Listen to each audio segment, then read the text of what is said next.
Hello everyone, very good afternoon. मैं अनीता कुमारी आप लोगों के लिए लेके आ गई हूँ फिर से एनसीईआरटी बेस्ड कंटेंट जो मैंने रेडी किया है। ये चैप्टर 3 का है, क्लास 9 का। ठीक है, नोट डाउन कर लीजिएगा। आइए देखते हैं इसमें। चैप्टर का नाम है निर्धनता एक चुनौती। ये लगभग आप जब भी इकोनॉमिक्स पढ़ते हो ना तो उसको अपने आर्थिक जीवन से जोड़ के देखिएगा, आपको ऑटोमेटिकली समझ में आने लगेगा। क्यों? क्योंकि ये हमारे जीवन से जुड़ा हुआ है। हमारी जो अर्थव्यवस्था की बात करता है ना, ये हमारे इर्द गिर्द हमारे डेली लाइफ में ये सब चीज़ हम लोग यूज़ करते हैं। जैसे निर्धनता एक चुनौती, आप खुद सोचो ना। हम लोग अधिकांश लोग ऐसे हैं जो निम्न स्तर का जीवन जी रहे हैं, जिसके पास अभी 3 टाइम का प्रॉपर खाने का खाना नहीं है। ठीक है, अच्छे पहनने के लिए कपड़े नहीं है। तो ये सब क्या है? ये सब निर्धनता एक चुनौती ही तो है।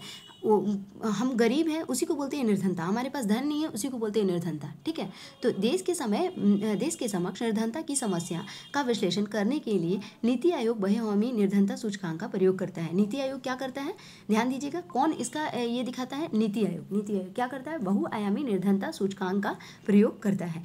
आइए देखते हैं। बहुआयामी निर्धनता सूचकांक का अनुपात 2005 से 6 में लगभग 55% था। ध्यान दीजिएगा, 2005 से 6 में कितना था? 55% था।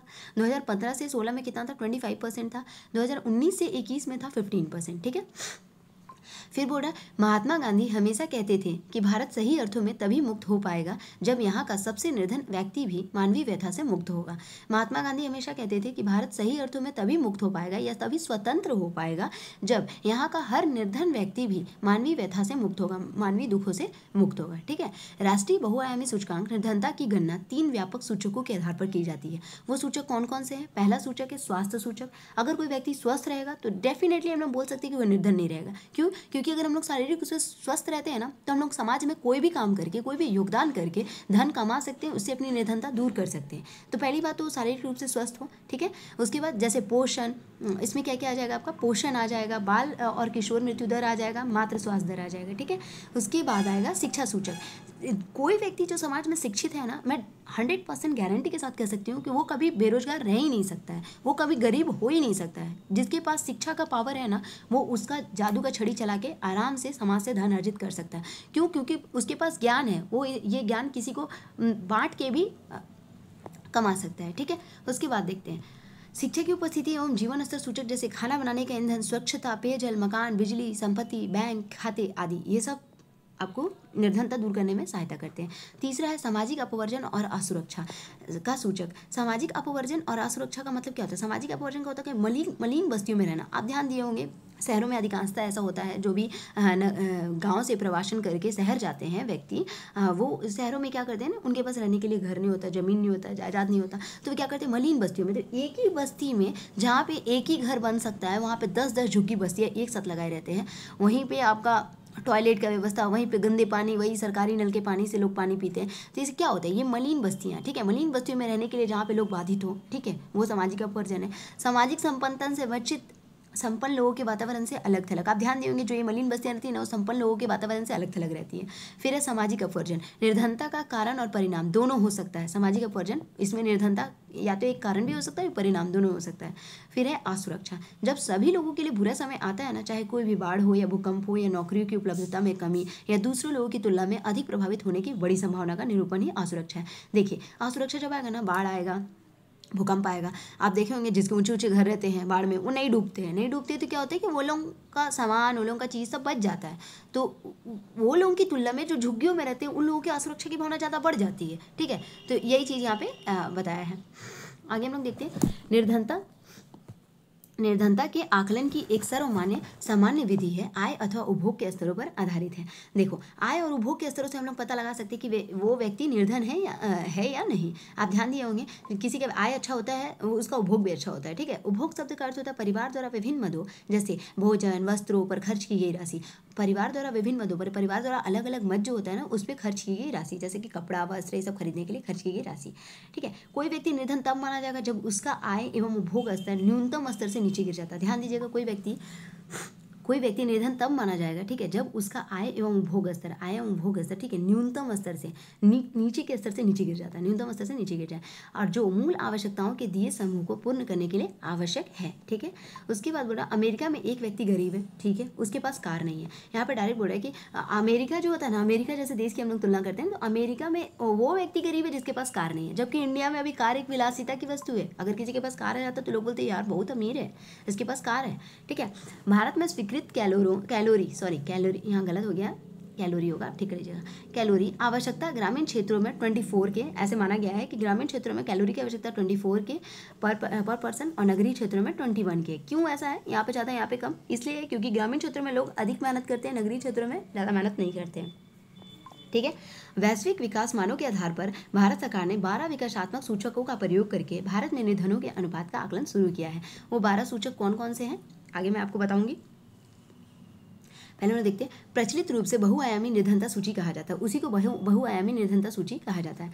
भारत में निर्धन लोगों की संख्या एवं अनुपात, जिसे हेड काउंट रेशियो कहते हैं।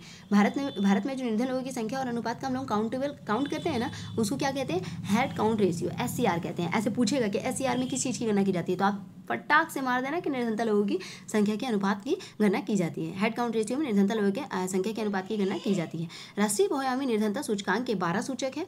सबसे पहला है पोषण, ध्यान दीजिएगा, सबसे पहला है पोषण, ठीक है। इसमें 0 से 59 माह का बच्चा, 15 से 49 वर्ष की आयु की महिला या 15 से 54 वर्ष के बीच कोई पुरुष कुपोषित पाया जाता है तो वो गरीब है, ठीक। फिर है बाल किशोर मृत्यु दर, दूसरा है बाल किशोर मृत्यु दर। सर्वेक्षण पूर्व 5 वर्ष अवधि के दौरान यदि किसी बच्चे या 18 वर्ष से कम आयु के किशोर की मृत्यु हो जाती है तो वो निर्धन माना जाएगा।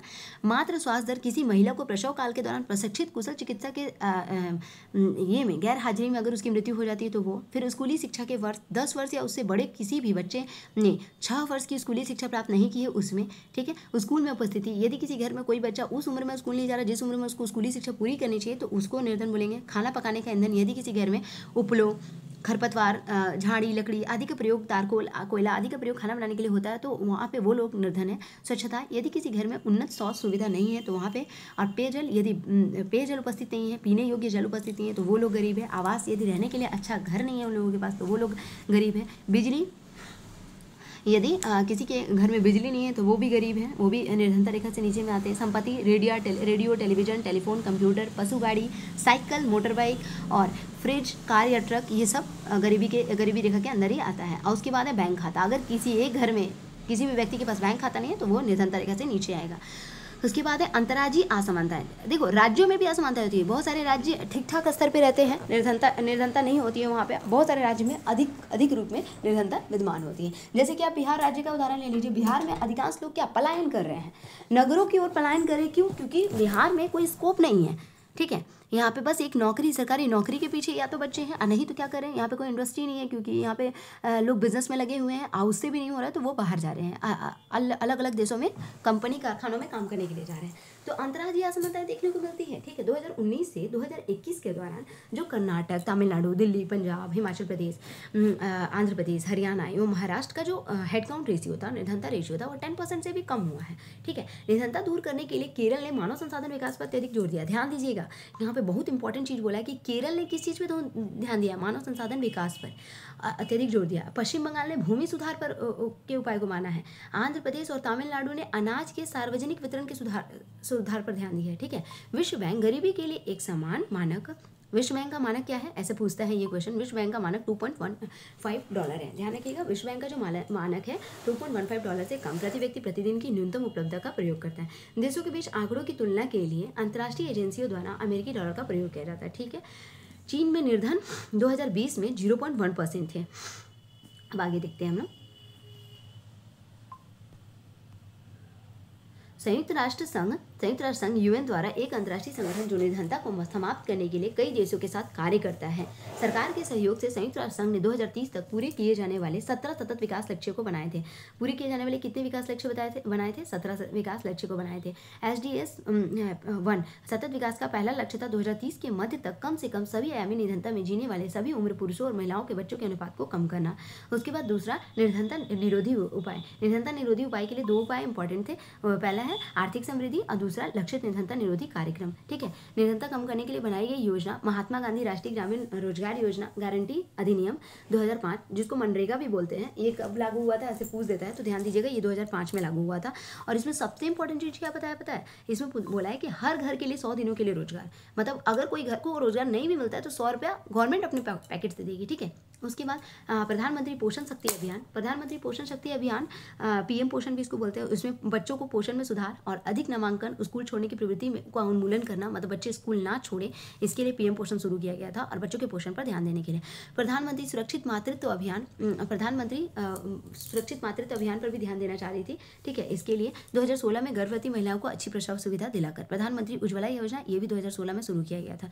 आगे देखते हैं हम लोग, आगे लेसन 4 है जो हम लोग अगले वीडियो में करेंगे। Thank you. अगर वीडियो अच्छी लगी तो लाइक और subscribe for more. Thank you.